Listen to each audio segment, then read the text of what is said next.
belum hadir supaya bisa mendapatkan tempat ataupun jamaah yang mau melaksanakan sholat.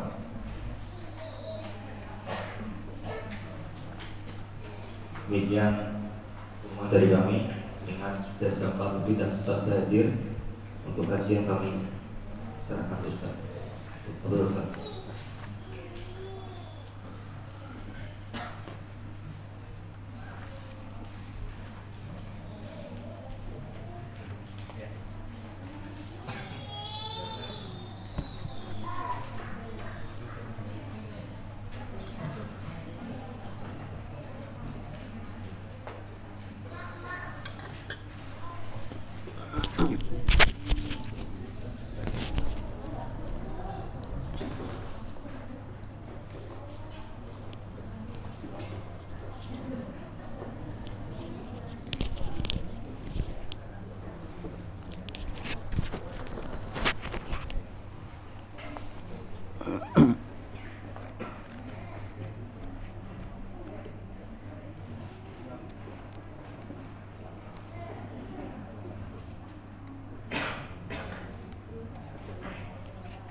Bismillahirrahmanirrahim.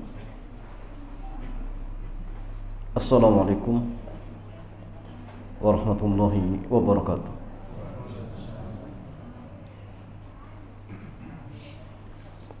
Alhamdulillah wassalatu wassalamu ala Rasulillah wa ala alihi wa sahbihi ajma'in. Amma ba'd.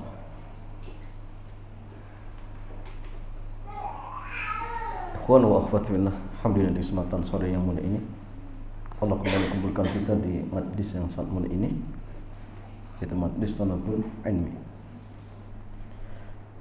Dan kita masih pada kitab Qada Atik Musa Muslim menjadi pengusaha ideal menurut standar syariat. Dan tema hari ini jamaah berkaitan tentang sumber terbesar kesusahan adalah hasad. Sumber terbesar kesusahan adalah hasad.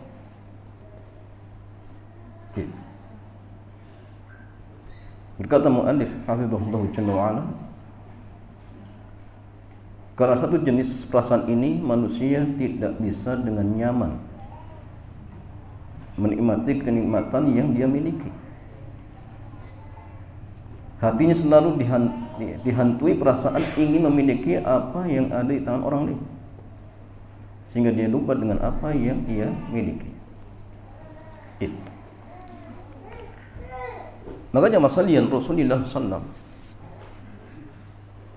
mewanti-wanti kepada kita agar jangan dekat-dekat dengan sifat hasad ini, agar jangan dekat-dekat dengan sifat hasad ini. Dan sebuah hadis beliau bersabda, iyyakum wal hasada fa innal hasada yakul hasana kama ta'kulun narun hataba. Jauhilah kalian dari sifat hasad, karena hasad akan memakan kebaikan-kebaikan sebagaimana api akan membakar kayu bakar.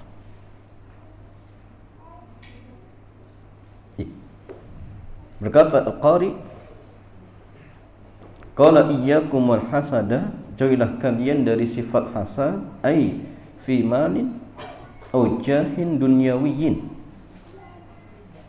Jauhilah kalian dari sifat hasad baik terhadap harta, kedudukan, dan lain sebagainya. Kenapa? Fa innahu madmumun bi khilafil qita.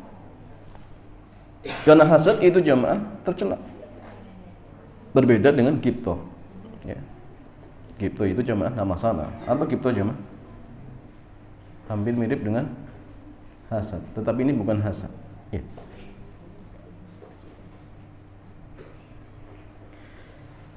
Bikhilafil ghibta fil amril ukhrawi, ya. Berbeda dengan ghibta yang dimana seorang dia, ya, bahasa kitanya apa coba?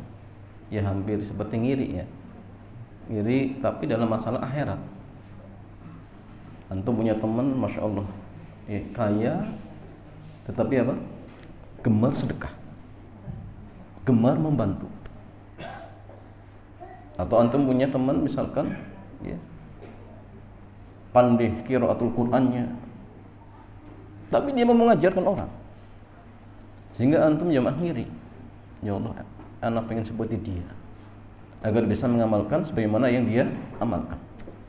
Maka ini namanya qibtah. Dan di dalam syariat kita, qibtah itu dibolehkan, tidak masalah. Tidak masalah. Yang tidak boleh itu jamaah hasad, ya. Dan ini cuma dosa pertama kali Allah dimaksiati. Sahih? Kapan ya mah? Ketika Allah Jalla wa Ala menciptakan Adam, kemudian memerintahkan malaikat dan iblis untuk sujud. Tapi ingat ya, sujud yang dimaksud adalah sujud apa? Sujud penghormatan, bukan sujud ibadah ya. Karena sujud ibadah itu sepanjang sejarah nggak pernah dibolehkan. Tapi kalau sujud penghormatan pernah dibolehkan. Termasuk ini ketika iblis disuruh sujud kepada Nabi Adam, ya. Dan iblis nggak mau. Kenapa jemaah? Di antara faktor pendorongnya adalah hasad. Hasad kepada Adam alaihi salam. Ya. Kemudian masalahnya,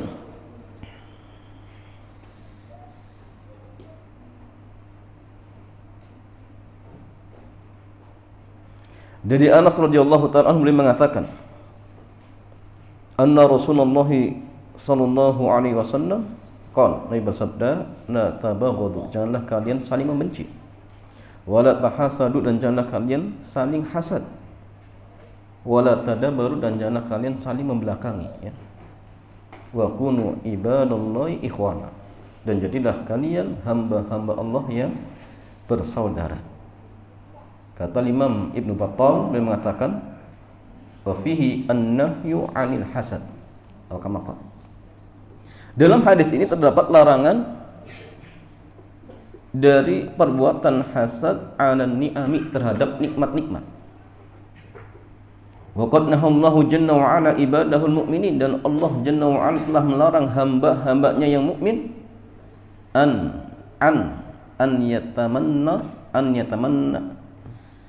yatamannau, ya, ma faddalallahu bihi ba'dahum 'ala ba'din, ya, untuk berangan-angan memiliki sesuatu yang Allah lebihkan, ya, kepada sebagiannya.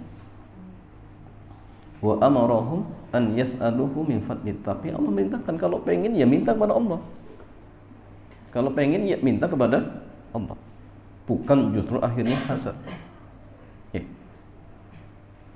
Dan yang masalahnya hasad itu apa? Ya, definisi jemaah. Hasad itu jemaah kata Syekhul Islam, al-bughdu wal karahatu lima yarahu min husni halil mahsud. Jadi hasad itu sekedar benci dan tidak suka terhadap kebaikan yang ada pada orang lain. Kata Syekhul Islam, hasad itu sekedar benci dan tidak suka terhadap kebaikan yang ada pada orang lain yang dilihatnya. Jadi jamaah, kalau antum lihat tetangga punya barang baru dan timbul kebencian, itu sudah cukup dikatakan hasad. Sahih ya? Apalagi kalau misal diiringi apa? Diiringi keinginan agar nikmat tersebut segera hilang. Oh, ini lebih parah lagi. Di samping benci, kemudian dia berangan-angan, ya Allah, mudah-mudahan nikmat, ya, atau misalkan ya, sesuatu yang dimiliki oleh tetangga cepat rusak misalkan. Nah, ini lebih parah lagi, ya. Ya. Dan yang masalah yang kata Imam Ibnu Rajab, beliau mengatakan, al-hasadu markuzun fi tiba'il bashar, wa huwa anna al-insana yakrahu an yafuqahu ahadun min jinsihi fi syai'in minal fadail. Kata Imam Ibnu Rajab, hasad itu terpatri dalam tabiat manusia. Jadi setiap kita itu jemaah potensi punya sifat hasad ini jemaah. Yaitu manusia memiliki sifat yang tidak ingin diungguli dalam suatu perkara yang sama dari perkara-perkara yang mulia. Makanya hasad itu jemaah pasti pada sesuatu yang sama. Ya, tukang bakso hasad dengan tukang bakso. Nggak ada tukang bakso kemudian ngiri dengan pilot. Ngapa ngiri ya Mas Sandian? Sama-sama dihasad dengan tukang bakso sama. Ya. Kemudian pedagang apa lagi ya? Pedagang emas ya hasadnya dengan pedagang emas. Ini mas seperti ini juga, seperti ini. Ya. Dan Syekh Muhammad bin Shalih Ibnu Utsaimin belum mengatakan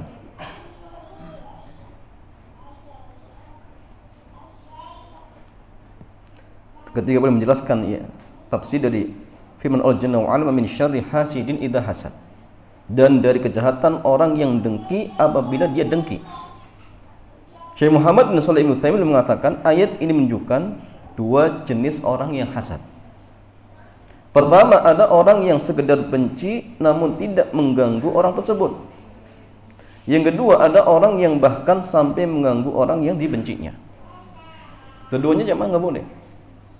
Dua-duanya tidak diperbolehkan. Al-Imam Ibnu Qayyim beliau berpendapat bahwa jika seseorang mempunyai hasad dalam hatinya, ia pasti akan berbuat jahat kepada yang didengki atau dibencinya.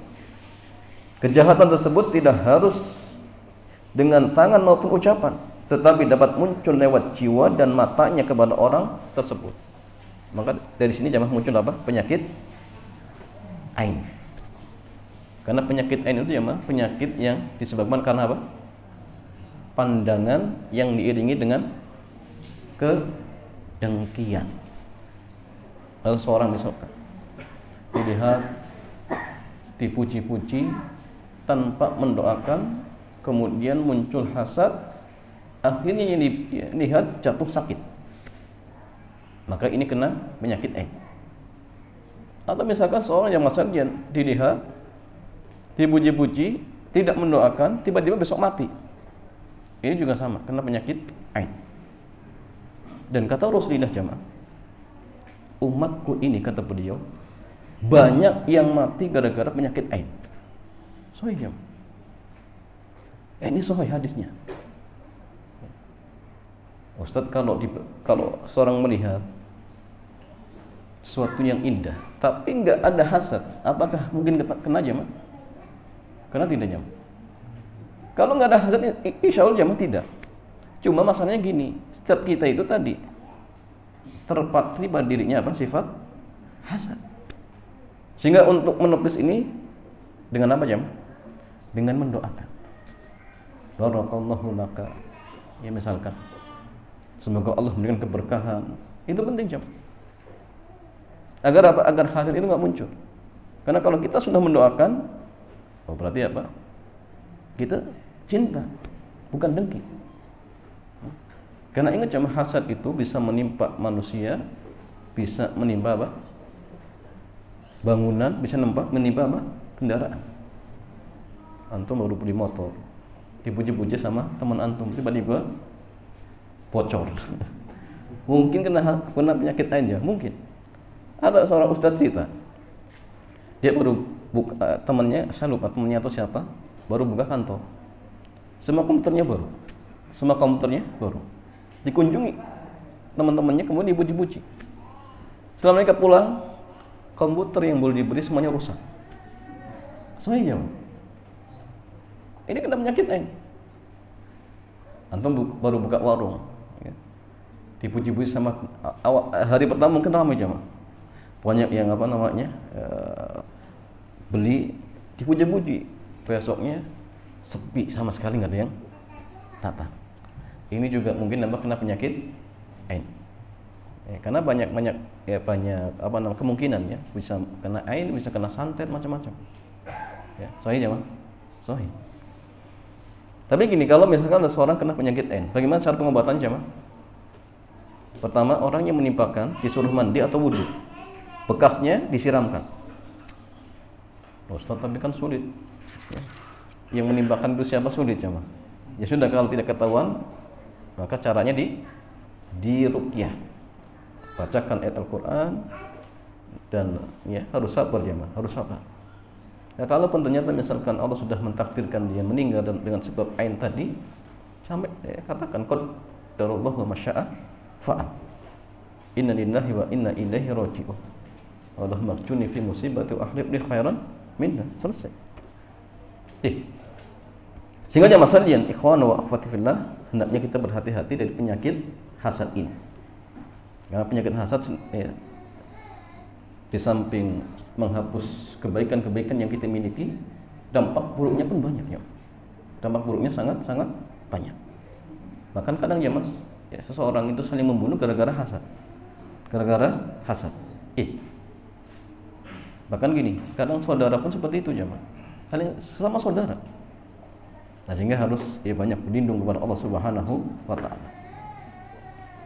Ya jemaah sekalian, kata penulis kitab, untuk itulah bagian dari kenikmatan surga, Allah hilangkan rasa hasad dalam hati mereka. Maka penghuni surga ketika mereka sudah masuk surga jemaah, penyakit hasad itu dicabut. Dan ketika penyakit ini sudah dicabut, itulah jemaah kenikmatan. Dia akan merasakan kenikmatan, nggak akan ngiri. Temannya misalkan mendapatkan bidadari A, B, C misalkan, antum nggak ngiri, antum juga punya, ya, saja. Tapi kalau penyakit ini masih ada, ya repot. Tapi di surga akan dicabut. Allah Subhanahu wa taala firman, wa naza'na ma fi sudurihim min ghillin ikhwana ala sururin mutaqabilin. Kami lenyapkan segala rasa dendam dan kebencian yang berada dalam hati mereka, sedang mereka merasa bersaudara duduk berhadap-hadapan di atas dipan-dipan. Masya Allah. Bahkan ini adalah kunci terbesar ahli surga bisa menikmati surga. Allah jadikan mereka sehati, tidak ada dengki dan iri. Dalam sebuah hadis dari Abu Hurairah radhiyallahu taala anhu, beliau mengatakan bahwa Nabi bersabda, wa likulli wahidin minhum zaujatan yura mukhu suqihima min wara'il lahmi minal husn la ikhtilafa bainahum wa la tabaghut qulubuhum qalbun wahid yusabbihuna Allaha bukratan wa ashiya. Rasulullah SAW bersabda, masing-masing mereka memiliki 2 istri. Antum punya 2 istri jemaah. Kalau yang akhwat gimana jemaah? Akhwat yang mati jomblo gimana jemaah? Punya suami tidak? Jawabannya mereka akan diberikan pilihan. Kalau mau nikah, nikah jemaah. Intinya gini, kalau antum masuk surga sudah nikmat, ya. Gak perlu mikir ya, nanti jodoh saya siapa. Yang penting antum berusaha masuk surga dulu, ya. Kalau sudah masuk surga, semua nikmat, semua nikmat. Dan nikmat itu tidak hanya dengan nikah jemaah, banyak. Bahkan nikmat yang paling terbesar untuk penduduk surga apa jemaah? Apa jemaah? Melihat wajah Allah. Antum kalau sudah melihat wajah Allah, kenikmatan yang lain hilang. Artinya nggak ada bandingannya. Jadi jangan antum bayangkan, oh nikmat itu ya ini, enggak. Ada yang jauh lebih dari itu jemaah. Sumsum tulang betisnya kelihatan di balik daging karena saking indahnya. Tidak ada perselisihan dan permusuhan di antara mereka. Mereka sehati senantiasa bertasbih mensucikan Allah pagi dan sore. Nah inilah jemaah, ya, di antara ciri-ciri penghuni surga. Sifat-sifat mereka seperti ini. Nggak ada hasad, ya, tidak ada hasad. Al-Imam Ibnul Jauzi beliau mengatakan, wa ma taba aisu ahli jannah illa hina nuzi al-hasadu wal ghillu min sudurihim walau la annahu nuzi tahasadu wa tan ghassu aishuhum.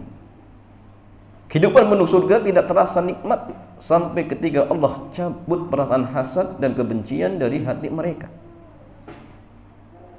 Andai sifat ini tidak dibersihkan, mereka akan saling hasad dan kehidupan mereka akan tertekan.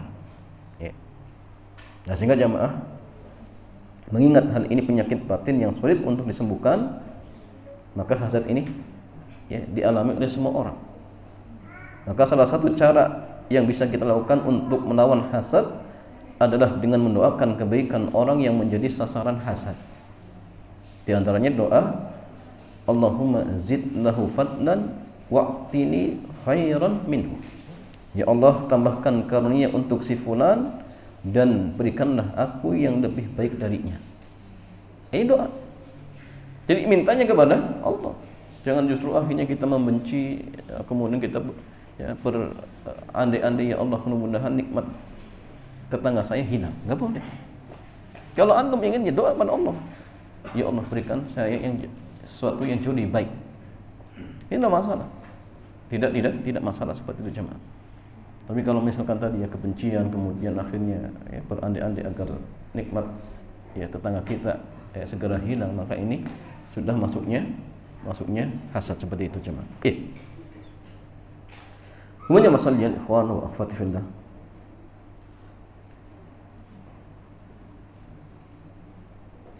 Qala al-Imam Al-Munawi, fa innal hasada ya'kul hasan. Sungguhnya hasad akan memakan kebaikan-kebaikan. Yudhibuha wa yukhriquha wa yamhu atharaha. Maksudnya hasad itu akan menghilangkan kebaikan-kebaikan, akan membakarnya dan akan menghapus asarnya. Kama takulun nar hatuba, sebagaimana api membakar kayu bakar. Qala Syekh Al-Azim Abadi, Iyyakum wal hasada, jauhilah kalian dari sifat hasad. Ikhdharul hasada fi malin aw jahin dunyawi fa innahu madmumun bi khilafil kibta. Ini sudah tadi ya. Maksudnya kita harus berhati-hati dari penyakit hasad terkait tentang harta ataupun kedudukan duniawi. Al-Imam An-Nawawi beliau mengatakan, qaul ulama, para ulama mengatakan al-hasadu qisman. Hasad itu ada dua, hakikiyun wa majazi. Ada yang hakiki, ada yang ya, kiasan, majazi. Fal hakiki tamni zawalan ni'mati an sahibiha. Ya, jadi hasad yang hakiki itu jamaah, dia berandai-andai atau berkeinginan agar nikmat yang ada pada seseorang itu ya segera hilang. Ini yang hakiki. Adapun, dan ini cuma kata beliau, wa hadza haramun bi ijma'il ummah. Dan ini hukumnya haram berdasarkan kesepakatan para ulama. Ma'an nususi sahihati, ya, dengan didukung nas-nas yang sahih ya. Wa ammal majazi, adapun yang majazi, fahuwal qibtah, yaitu qibtah. Wa huwa an yamtani mithlan nikmatin lati ala ghairi min ghairi zawaliha an sahibiha. Jadi berkeinginan untuk mendapatkan nikmat yang ada pada orang lain, tetapi tidak ada keinginan untuk apa? Ya, untuk agar nikmat tersebut apa? Hilang, tidak. Tapi dia hanya berkeinginan saja. Ya. Fa in kanat min umuri dunya kanat mubah. Dan ghibtah itu jemaah kalau dalam urusan dunia hukumnya mubah. Ya, antum punya misalkan seorang kerjanya rajin, akhirnya antum pengen. Kalau ini urusan dunia boleh-boleh saja, nah masalah. Yang penting jangan sampai antum benci, jangan sampai antum berandai-andai agar kerjaan teman antum segera dipecat misalkan, jangan. Tapi antum beringinan, oh masya Allah teman saya kok rajin sekali, saya ingin seperti dia. Kalau ini urusan dunia, hukumnya apa? Mubah saja, mubah saja. Wa in kanat ta'atan fa hiya mustahabbah. Tapi jika ya bentuknya ketaatan, maka itu sangat dianjurkan. Antum punya teman rajin tahajudnya, rajin duhanya, kemudian antum berandai-andai, ya Allah saya ingin seperti dia. Kalau ini yang diinginkan dan ini ketaatan, maka mustahab. Pertanyaan mah, dicatat tidak pahala jamaah? Dicatat pahala tidak? Kalau antum berandi-andi dan diniatkan, maka akan dicatat. Kalau misalkan antum sudah berusaha, tapi ternyata tidak sampai, misal tidak sampai mengerjakannya, misalkan, maka kalau sudah ada usaha, antum dicatat seolah-olah telah melakukan amal tersebut. Tapi kalau hanya keinginan saja tanpa usaha, maka kita akan dicatat pahala niat saja. Pahala niat saja. Makanya masalahnya ghibthah dalam hal ketaatan itu termasuk hal yang dianjurkan. Hal yang dianjurkan.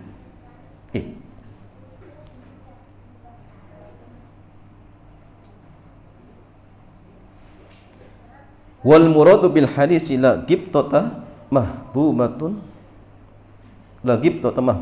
illa fi hatainil khaslataini wa ma fi ma'nahu ma qaulu Rasulullah ana al-laili wa nahari ay saatihi ya. Ay saatihi ya. Maksudnya jamaah sekalian, tidak ada ghibthah kecuali pada dua hal itu, maksudnya tadi ya, dalam hal-hal apa namanya? Ya, ketakwaan.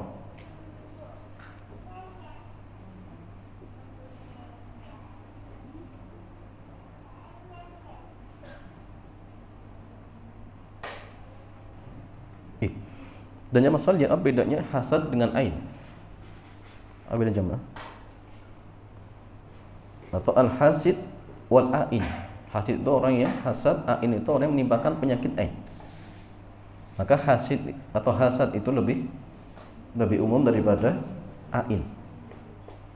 Ya, karena jamaah ain itu terkait dengan pandangan, tapi kalau hasad secara umum ya, secara umum. Tapi jamaah sekalian, al-hasad wal ain yashtarikani fil athari. Jadi hasad dan ain itu ya, mereka apa? Atau keduanya itu sama dalam atharnya, dampak akibatnya. Ya. Haythu yusabbibani dararan lil ma'ini wal mahsud. Ya, di mana dua hal ini jamaah bisa menimpakan mudarat kepada orang yang ditimbakan ain ataupun orang yang dihasadi. Wa yakhtalifani fil masdar, tetapi beda di dalam apa? Sumbernya, beda. Ya, kalau hasad itu ya umum, tapi kalau ain dari pandangan mata.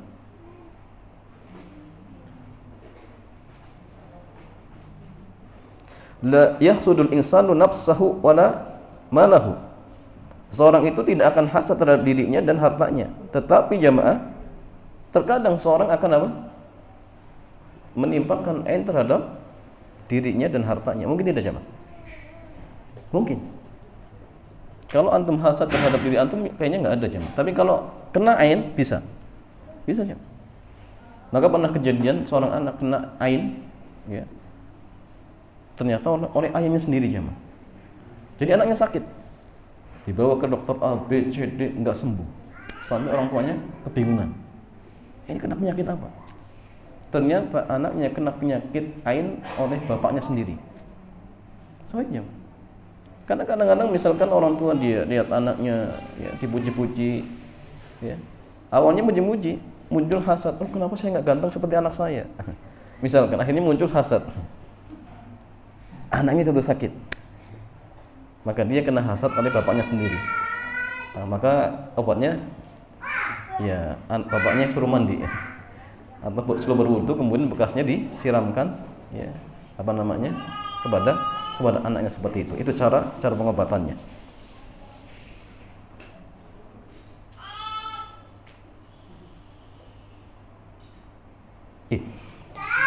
Sehingga jamaah mustahabbu lil muslim idza ra'a syai'an fa'jabahu.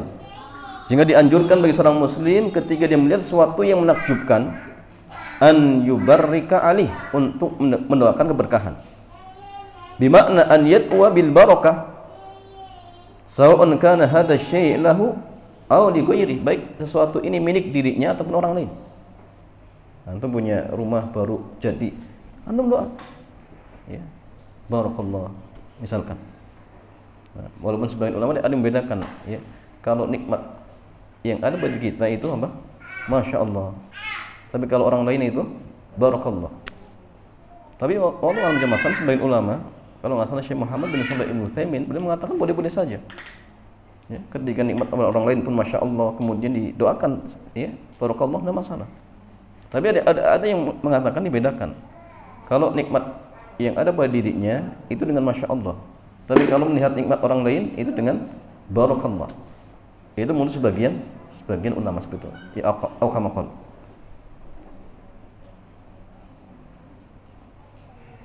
Ya. Wallahu ta'ala a'lam bissawab. Ini masalahnya beberapa hal sedikit terkait tentang masalah hasad. Ala kulli hal, hasad ini penyakit yang berbahaya sehingga setiap kita jamaah harus berhati-hati, dan cara menanggulangi agar kita tidak terkena penyakit hasad ini jamaah, maka mendoakan orang yang mungkin jamaah kita lihat dia memiliki sesuatu yang mungkin jauh lebih baik daripada kita. Itu pula untuk diri kita sendiri, bentengi diri kita dengan apa? Dengan zikir-zikir. Ya, baik zikir pagi petang misalkan, atau zikir-zikir yang lain, masuk WC, keluar WC, masuk rumah. Ya. Apalagi kalau misal antum baru beli mobil baru, beli barang baru, ya, bikin rumah baru misalkan, maka doakan, ya, doakan berkahan, doakan keberkahan seperti itu. Tapi ingat ya, jangan sampai antum melakukan acara-acara bid'ah, ya. Tasakuran, kemudian panggil ini dan itu, jangan. Di mobil baru disiram pakai apa? Air kembang. Ini justru menimbulkan hasad ya, ini berbahaya ya. Antum doakan ya, doa kepada Allah agar diberikan penjagaan oleh Allah Subhanahu wa taala. Wallahu taala a'lam bissawab. Demikian ya Mas Alian, mudah-mudahan kajian di sore hari bermanfaat. Selanjutnya seperti biasa kita buka tanya jawab, silakan. Alhamdulillah, penambahan materi sudah disampaikan oleh Ustaz. Kepada buat siapa yang ingin bertanya silakan. Pertanyaan boleh bersifat umum dari Ikhwan barangkali.